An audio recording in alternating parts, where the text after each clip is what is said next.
From the very edge of our solar system, a comet speeds towards Earth.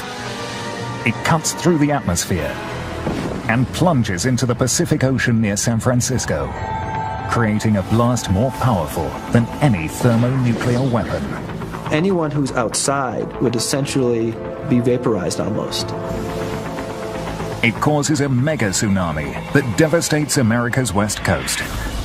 Most of the cities along the ocean would be wiped out.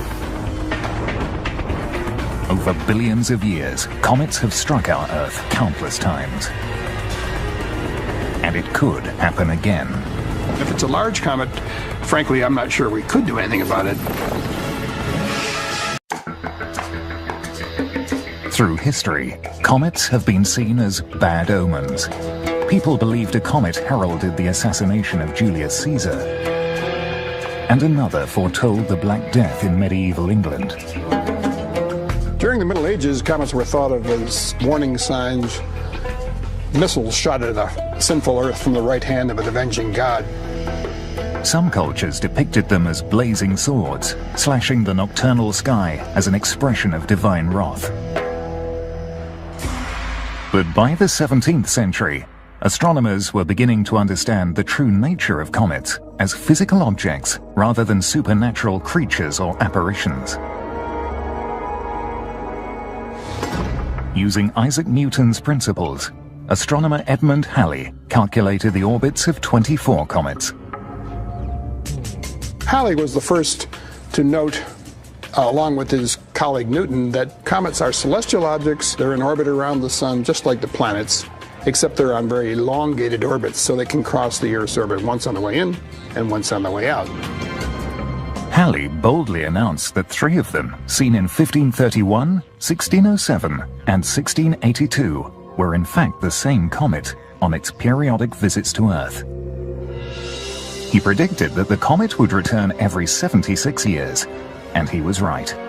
Halley's comet did return in 1758, as it has done roughly every 76 years since. Halley's discovery altered the status of comets, from mystical omens to real and physical threats. The fear of comets was sort of transferred from a sign of an impending disaster, some sort of an apparition, to objects that actually could hit the Earth. So we went from warning shots to actual missiles. One of those missiles might have changed the world 4,800 years ago, and experts think that another deadly missile could strike the Earth with very little warning. Since its birth 4.6 billion years ago, Earth has been pummeled by thousands of comets and asteroids. Scientists think that such impacts may have caused at least 2 of the 5 global extinctions. The most recent, 65 million years ago, is thought to have killed more than 75% of the living organisms on Earth, including the dinosaurs.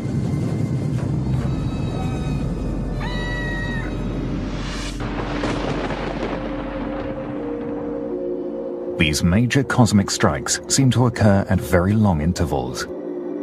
The time between impacts depends very much upon the size of the object impacting. For example, an object a kilometer in diameter may hit once every 10 million years, whereas objects 10 meters in diameter might hit the Earth a couple of times a week. But some scientists now suggest that during the last 10,000 years, the so-called Holocene epoch, Earth may have suffered a series of more frequent, large, catastrophic impacts. They argue that if a number of newly researched geological structures can be confirmed as comet impact craters, this would indicate that comets have struck Earth more frequently than previously thought. And that we may be due for another devastating impact. If we are able to prove that we have this many craters within the Holocene, it implies that there should be a large impact on the average of about every 1,000 to 3,000 years. And so we should have another impact within about 1,000 years. To date, Scientists have found only about 170 impact craters on Earth, of which only 2 were caused by substantial strikes within the last 2.6 million years. Finding more large impact craters could indicate that a major comet strike within the next millennium is possible. Dr. Bruce Massey and his colleagues think that recent large craters are to be found in the oceans. Currently, there's over 170 known impacts that have been absolutely validated by physical methods. Of those impacts that have been documented, there are none in the ocean, and yet the oceans cover more than 70% of the Earth's landmass. So we are missing a large percentage of recent impacts because they occurred in the ocean. According to Drs. Abbott and Massey, one of those missing impacts may have happened 4,800 years ago. They believe that its catastrophic effects could have inspired the story of the Great Flood, found in the Bible and other accounts. Throughout the ancient world, different cultures, from Europe and Asia to the Americas, had legends of a great flood. Because we only have truly one universal myth, that's the myth of the Great Flood, it was my hypothesis that perhaps it was evidence of a globally catastrophic event. According to Dr. Massey, this globally catastrophic event may have been the impact of a comet crashing into Earth. Many of the legends describe supernatural creatures or fiery objects appearing in the sky around the time of the flood. Sometimes these things are described exactly like comets as flames in the sky, but at least 33 of these myths talked about creatures that were suggestive of a comet. Dr. Massey sees further evidence of widespread disaster in a series of global changes that occurred 4,800 years ago. At that time, advanced societies were already developing in many parts of the world. This was already the time of the first dynasty of pharaohs living in Egypt, very advanced civilization. Then, around the year 2800 BC, there was a series of sudden climate and social changes across the globe. All of a sudden, we get a cooler environment. Areas that had before been forest, all of a sudden they're savannas, they're open grassland. The relationship between the oceans and the atmosphere also changed. The well-known El Nino Southern Oscillation is really a driver for climate on the Earth, undergoes a profound change itself about 4,800 years ago in terms of its periodicity, in terms of its intensity. Also during this time, there were a number of human migrations. Populations are moving around. Language dispersals, for example, we get Austronesians moving out of Taiwan and mainland China down to Southeast Asia. We get Indo-Aryans moving out of northern India into Eastern and Central Europe. Dr. Massey suggests that all these social upheavals and climatic changes can be traced to a great flood that he believes was caused by a comet strike. We're seeing multiple different things that suggest to us we're looking at a single event at 4,800 years ago as a causal explanation for all of these myths, and it seems to be an oceanic comet impact. In the course of his research, Dr. Massey found that the geographical distribution of certain mythical motifs were centered on a specific location. I analyzed 175 Great Flood myths worldwide. And if you map these out, the distribution of these myths, they actually sort of make a broad circle, approximately about 9,000 kilometers away from a central part in the Indian Ocean. And it would appear that this is telling us that there was a comet impact at that location. Looking at the environmental information contained in those myths, such things as the amount of rainfall, the presence of hurricane-force winds, tsunamis, all of these myths together formed a logical picture of something happening at a single point in time. It is difficult to assign an exact date to the Great Flood. But Dr. Massey suggests that the legends themselves may point science in the right direction. I was able to hypothesize a precise date for this event by looking at what was in the mist, talking about conjunctions of planets in certain constellations, lunar eclipses, solar eclipse, and conjunction of 4 or 5 naked eye visible planets at a single point in time is a very rare event. And using the software astronomy programs, I was able to come up with a series of events that occurred in 2807 BC. Dr. Massey proposes that a massive comet, perhaps 3 miles wide, may have crashed into the Indian Ocean 930 miles southeast of Madagascar. According to impact models calculated with data compiled by Dr. Abbott, the fireball would have looked bigger than the sun. The comet would have hit the waves at over 100,000 miles per hour, with over 30 million megatons of energy, generating a mega tsunami that would have devastated coastal lands and human settlements on 4 continents. Torrential rains, created by the vast injection of seawater and impact debris into the upper atmosphere, would have flooded land across the world. Small aerosol impact particles would have been ejected into the stratosphere, blocking the sun's radiation and generating cooler temperatures. Based on the mythology and based on the archaeological record that we see, I would suggest that perhaps 50% of all people died, either directly as a consequence of the impact and impact-related events, or from starvation in the months that followed. But mythological accounts are not proof. Mythology by itself cannot really prove anything when it comes to looking at natural events. We need physical evidence itself. Scientists are searching for that physical evidence in the Indian Ocean. There, proof of a colossal comet strike may lie hidden in rocks smaller than a human hair.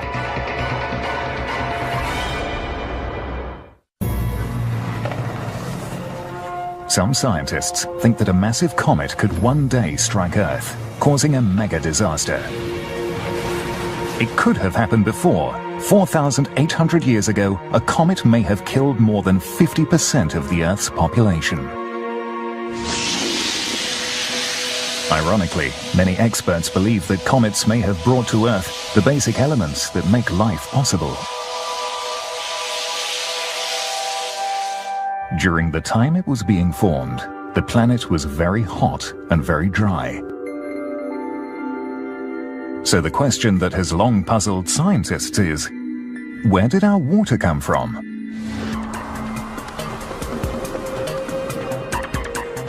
One theory is that comets striking Earth billions of years ago provided the water that would eventually make up the planet's oceans and seas. In 2000, Comet Linear broke apart as it passed by the Sun.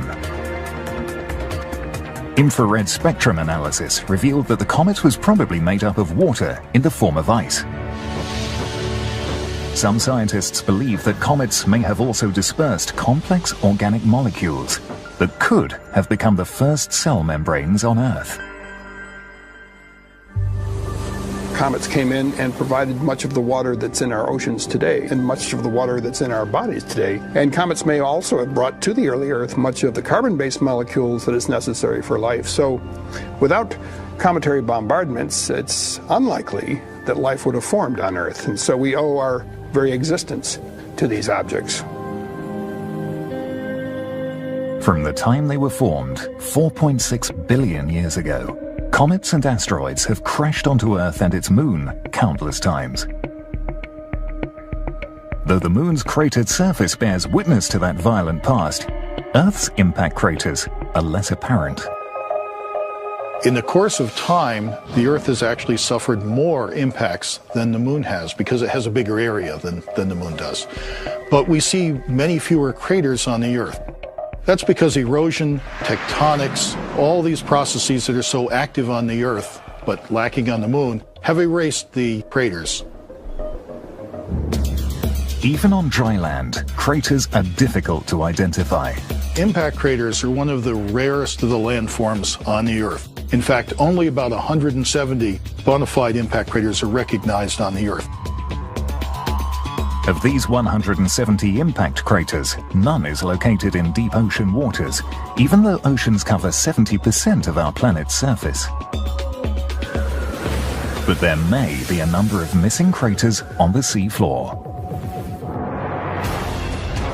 So, how do we begin looking for evidence of a massive comet impact in the oceans?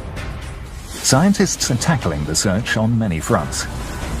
Evaluating satellite images to identify crater structures all over the world and to locate soil deposits left on the coasts by megatsunamis.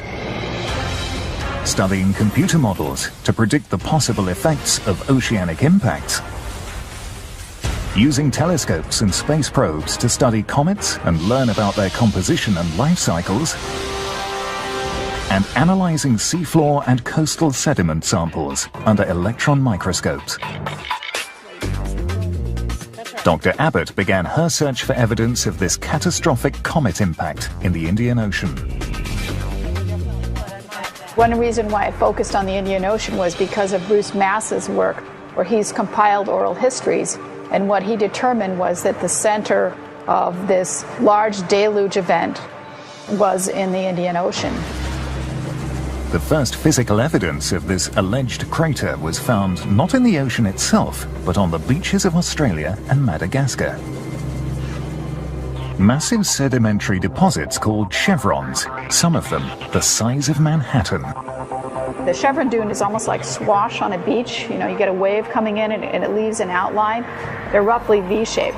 But if you take the V-shaped dune coming in, its trend points back towards the source. That source could have been a massive impact in the Indian Ocean. When a big impactor comes in and hits the ocean floor, it doesn't make just a crater in the sea floor, it also makes a crater, an even wider crater in the water. And then what happens is that this water has to fill in the hole and it crashes back in and then it oscillates back and forth several times. Such an impact would have created colossal waves called mega tsunamis. So if we're talking about a diameter of 3 miles for the impactor, typically a large impactor coming in like that could produce a wave that was initially about 3 miles high. By the time they reached the coast of Madagascar, the waves would still have been colossal, creating the chevrons by depositing large amounts of coastal sediment and impact debris. In the Madagascar chevrons, we found a number of features that we think are materials that are derived from an oceanic impact. Such as these deep cold water microfossils called foraminifera. This is a picture of one of these bottom-living foraminifera. And note that all the magnesium, which is in blue, is mostly just right on the outside of the chambers. And we think that this may be due to boiling of seawater in the chambers right after the impact.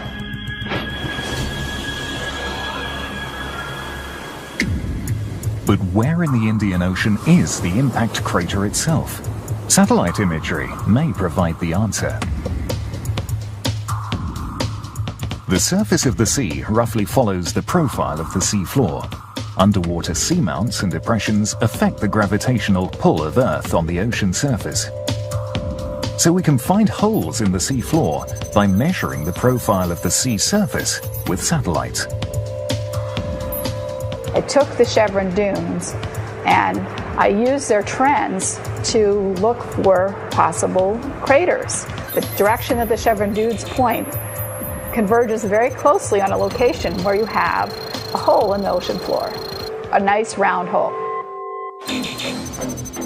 This hole is 930 miles southeast of Madagascar, an 18-mile wide structure, 13,000 feet underwater, known as Burkle Crater. But a round hole in the sea floor is not sufficient proof of a comet impact. Dr. Jay Melosh, a planetary scientist at the University of Arizona, is not involved in Dr. Abbott's research. but he explains that geological proof of a comet strike would be found at the impact site.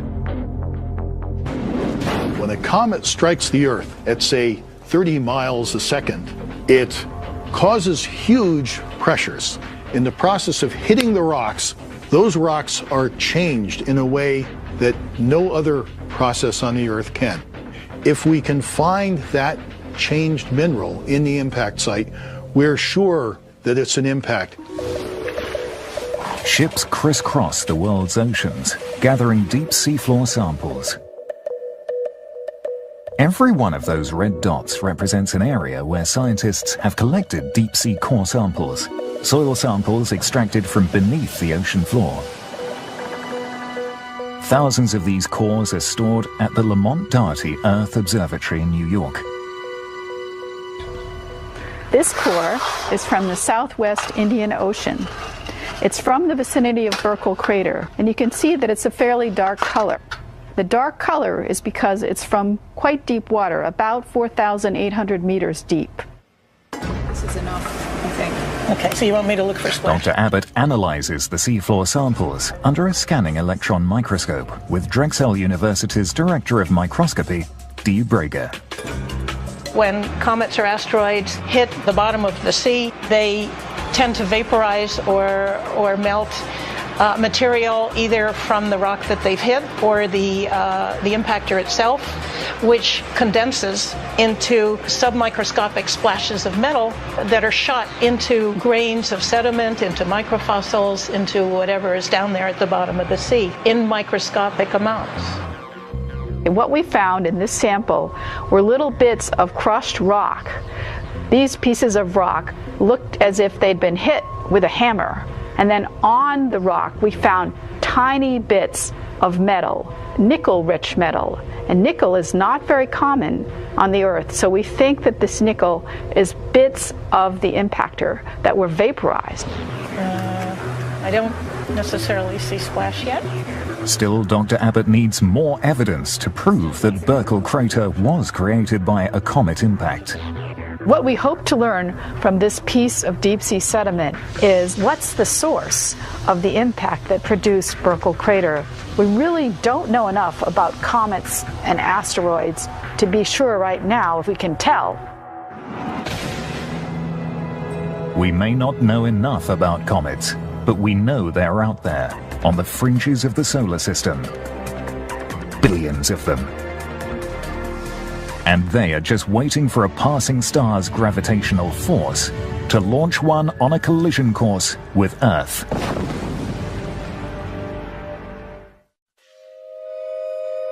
Ever since man first noticed these fiery objects in the night sky, comets have inspired wonder and fear. People have been observing comets for thousands of years. They fly by, we look at them and we say, ho, ho, ho! You know, something is happening that's very unusual. Their enigmatic history dates back to the dawn of our solar system, 4.6 billion years ago.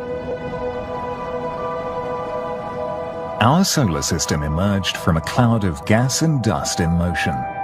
From it, the hot inner solar system planets, Mercury, Venus, Earth and Mars were formed, leaving the leftover rocky pieces of that process, the asteroids, in orbit just beyond Mars, in the asteroid belt. The cooler outer solar system planets formed, Jupiter, Saturn, Uranus and Neptune, yielding as remnants the icy objects we call comets. There's three basic parts to an active comet. The tail can be either gas or dust, and it's typically millions of miles in length. The coma or atmosphere can be hundreds of thousands of miles in diameter, but the nucleus typically is only a few miles in diameter, and that is the heart of the comet, the ices and the dust in solid form. Billions of years later, thousands of objects linger in what astronomers call near-Earth proximity, that is within 120 million miles, which is close on a cosmic scale. There are two types of near-Earth objects that concern astronomers. We have the asteroids, which are far more numerous than the comets, but we can discover them 20, 30 years in advance of any threatening impact. The comets, on the other hand, are a different story. Unlike the more predictable asteroids, comets may appear at dangerously short notice. If we do find a comet that's on an Earth-threatening trajectory, we would only have a few months to deal with it. A comet impact in the near future is very unlikely. But the potential threat is made more critical by how little we know about these celestial missiles. We know a lot about asteroids from studying meteors for many, many years, but there's not nearly as much data on comets or how they're put together physically. As mysteriously as they appear, comets do not materialize out of nowhere. They seem to have two cosmic homes. The so-called short-period comets, such as the famous Halley's Comet, come from an area just beyond the orbit of Pluto called the Kuiper Belt. The Kuiper Belt comets, we have much greater luck tracking them, knowing where they are, having them repeat so that we're, okay, this is the same one we've seen 5 years ago. But there is a more intriguing collection of comets which originates much further away from Earth and could pose a greater hazard. The second source of comets is the so-called Oort cloud, which extends out to the very edge of our solar system, halfway to the nearest star. And this is a spherical distribution of comets. There are billions of these so-called long-period comets in the Oort cloud. The Oort cloud tends to send comets in at random. They come in from all directions, and we never know where they're going to come from and when they're going to come by. And most of those Oort cloud comets come in and go out, and we never see them again. Their size and speed make them capable of multi-megaton impacts, powerful enough to cause a mass extinction if they hit Earth. Let's think of ourselves riding along on the comet as its lifetime progresses. It starts out in the Oort cloud, and at that distance, of course, the sunlight is so remote that these ices are still rock hard, and so you've got a jet black icy dust ball in space that slowly is perturbed out of the Oort cloud by a passing star, perhaps. Initially, some comets travel slower than most aeroplanes. It's a million-year voyage, and the vast majority of it is spent in complete darkness and complete deep freeze of space. Near Jupiter, the comet starts to feel the sun's heat and wakes up, transforming into a high-speed missile that accelerates to over 70,000 miles per hour due to the gravitational attraction of the sun and the planets. At that point, the ices, mostly water ice, start vaporizing. The dust particles within the vapor stream start reflecting sunlight, and that begins to show itself as what we call a comet. This process makes it difficult to study the composition of the comet itself. The problem with studying the heart of a comet, the nucleus, is that once the comet gets into the inner solar system where we can get a good look at it, Mother Nature starts throwing off gas and dust from these cometary nuclei, and it effectively hides the cometary nucleus. And so to understand what is the heart of a comet, you have to send spacecraft. A number of missions to study comets have been launched since 1978. But two recent missions have been the most successful. The Deep Impact mission actually ran into Comet Tempel 1 in July of 2005, and the Stardust spacecraft flew closely past Comet Wild 2 and brought back to Earth some of the dust from that comet. So those two missions have really enabled us to understand the nature of the cometary nucleus. The findings revealed information about its composition. The fact that they're jet black, they're icy dust balls covered with a layer of silicate dust, talcum powder-like dust. Objects that are a few miles in diameter, muffin-shaped, easily broken apart, very fragile objects, and the remnants of the early solar system formation process. Even though comets may be fragile, their speed, size, and unpredictability can make them very lethal threats. Therefore, scientists hope that the next mission will reveal even more about these cosmic stealth missiles. The new European mission Rosetta is already on its way to Comet Churyumov-Gerasimenko. When it arrives in November 2014, it will perform a series of maneuvers culminating in the first landing on the surface of a comet in flight. We're going to fly out and meet the comet near the orbit of Jupiter and escort the comet in all the way past the sun and out on its outbound leg, getting a chance to study it for months and months, watching it as its activity unfolds. But before we can identify which comets may pose a threat to our planet, we have to find them. Comets are discoveries. They are things that you're not expecting to find in one particular spot or another. So having a telescope that lets you look at a large area of sky at once is actually much more beneficial than something, say, like the Hubble telescope, which is really only staring at a very tiny piece of sky, but in a lot of detail. New wide-field telescopes will help us keep watch on the skies. The Large Synoptic Survey Telescope, LSST, will see first light in 2014. It will provide digital imaging of faint astronomical objects, such as distant comets, with a 3,000 megapixel camera from its vantage point on Cerro Pachón in Chile. The LSST will actually be able to take a complete snapshot of the sky every few days, and it will keep repeating that over and over again. So by stacking these full sky pictures up one on top of the other, astronomers can look to see if anything is moving. On the 7th of August 2006, using this 4-picture time-lapse sequence, astronomer Robert McNaught discovered the comet now bearing his name. The faint and fuzzy spot moving within the circle is Comet McNaught.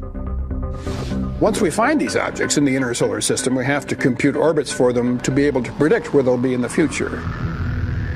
Asteroids are easier to find and track because they are inactive, and their orbits are affected only by neighboring planets.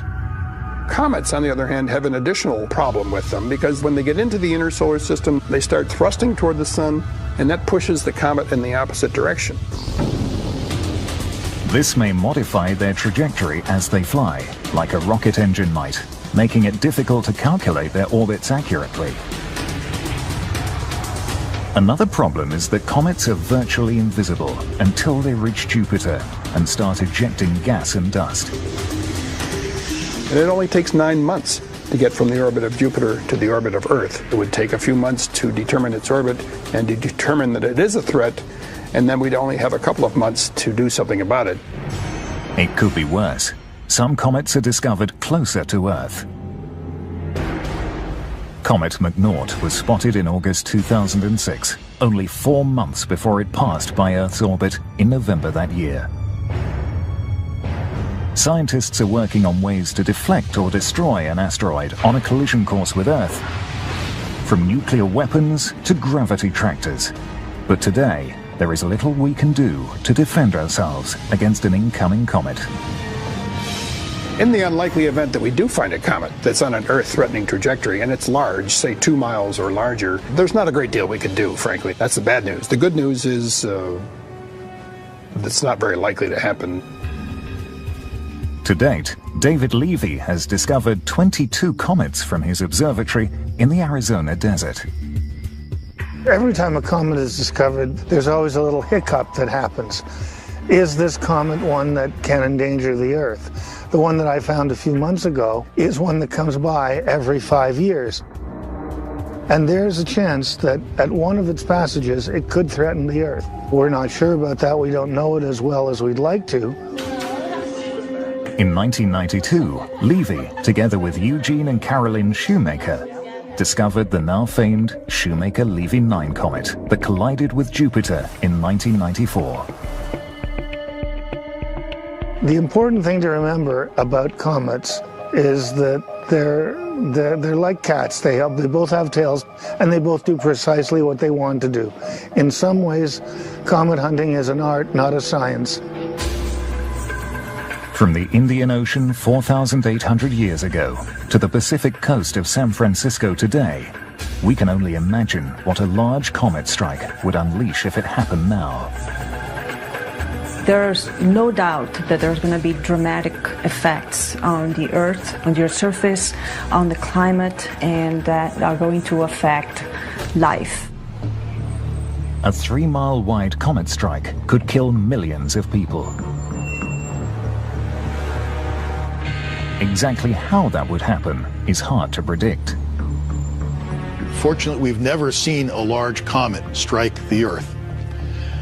But we can work out what happens by using the laws of physics. We can take those laws, distill them down into a computer program, and predict what events will happen when a mile-wide comet slams into the Earth and makes a crater perhaps 20 miles in diameter. The Los Alamos National Laboratory in New Mexico is looking ahead. We have, in fact, right now, very large three-dimensional computer code capabilities that can help us as a nation improve our detection, our assessment of catastrophic impacts, such as a cometary impact off the coast of San Francisco. With data compiled by Dr. Abbott and damage estimates based on an impact effect calculations program, we can depict the scenario of a 3-mile wide comet crashing into Earth. With little warning and no way to stop this intruder, millions of people could find themselves in the middle of a global mega disaster.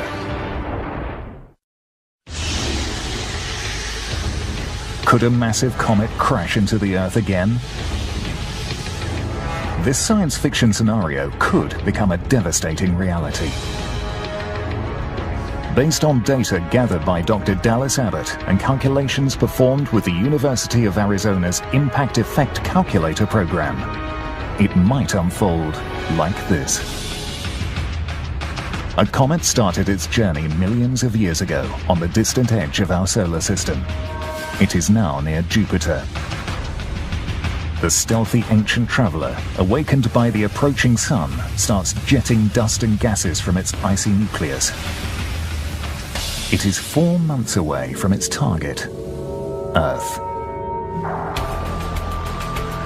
2 a.m.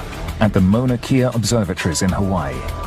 Astronomers identify the faint optical signature of what may be a new comet, as dim as Comet McNaught's image when it was discovered in 2006. Other astronomers around the world confirm the sighting. It is a new comet, and it is approaching Mars fast.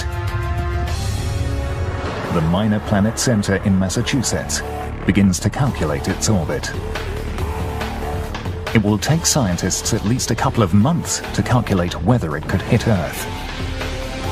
Nearing Mars orbit, the traveler is now a dazzling sight with a growing tail of light, dashing towards the Earth at over 50,000 miles per hour. It is confirmed. The object is a long-period comet with a trajectory that will cause it to hit Earth in 30 days. Warnings are issued across the world, but time is running out. Governments and international space and military organizations scramble to decide on a course of action. It's technologically much more difficult to deal with a comet than it is an asteroid. Shooting it down is not an option. It may compound the problem by creating a collection of fragments. Diverting its trajectory with a spacecraft is not possible. There is not enough time to prepare and launch such a mission. Now, about 2 million miles away from Earth, the comet speeds at more than 100,000 miles per hour. Scientists narrow the probable impact zone to an offshore area near San Francisco. The comet is about to collide with our planet's most effective shield, the atmosphere, but it will provide no defense at all. So a large comet, several miles in diameter, would simply punch right through the atmosphere, and it wouldn't matter that the comet is fragile and underdense and porous. Bridges and freeways are jammed as a panicky population tries to flee the city, but it is too late. The 3-mile wide comet hits the Pacific Ocean 100 miles west of San Francisco. with more than 30 million megatons of energy.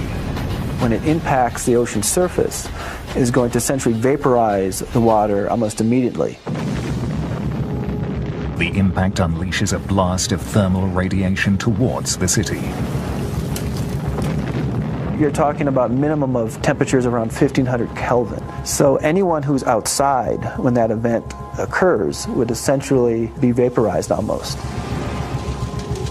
Wooden structures, dry grass and brush all ignite in a flash. Flames burst out around the city. As over 7 million people in the Bay Area are scorched by the lethal heat. A 9.0 earthquake caused by the comet's impact shatters structures and buildings all over San Francisco. The Bay Bridge collapses. The Golden Gate Bridge yields to the inexorable power of nature. Entire districts in the city cave in as the ground liquefies under their foundations. Cracks appear in the ground, transforming the landscape. As the minutes tick by in slow motion, 3-inch fragments of debris from the seafloor pummel the defenseless city. In the midst of chaos and destruction, a moment of eerie silence precedes the sonic bang. The deafening air blast breaks through at more than 4 times the speed of sound, destroying whatever had been left standing. The resulting shock wave and the overpressure produced by that shock wave could lead to the destruction of a vast number of buildings in San Francisco. You'd probably be looking at most buildings being destroyed. Glass windows shatter all over the city. Highway truss bridges collapse. Cars and trucks on the roads are tossed about by high-speed winds. And now, this landscape of utter destruction is about to be washed over. The comet's impact has generated a massive mega tsunami just 100 miles offshore. By the time it hits the coast, the enormous wave swamps the Golden Gate Bridge, crashing into the bay and flooding the city. It also travels west toward Hawaii at more than 500 miles per hour. More than likely, if this happened in today's world, most of the cities along the ocean would be wiped out. The city of San Francisco has been annihilated. The comet's impact has sent a plume of water vapor and solid particles into the air, injecting them more than 9 miles into the stratosphere. Thousands of miles away, fires from impact fragments and torrential rains ravage lands in South America, Canada, and Eastern Asia. Valleys and lowlands flood, decimating communities and destroying entire regions. The immense amount of water and heat injected into the atmosphere creates storms of biblical proportions. You could get the formation of a super hurricane. Super hurricane, you can imagine, is like a Category 5, like Katrina, but 100 times worse and maybe 3 times bigger than Katrina. Once that hits a region, it would produce so much rain. You could get like a 1 in a 10,000, 1 in a 100,000 year flood. But the mayhem is not over yet. As the plume spreads across the globe, you would get further cooling. This could induce, in some situations, Earth going into a mini ice age. And that would probably be the worst case scenario in terms of long-term climate effects, is a mini ice age. It would take decades, if not centuries, for the planet to recover from the catastrophic environmental consequences of the impact.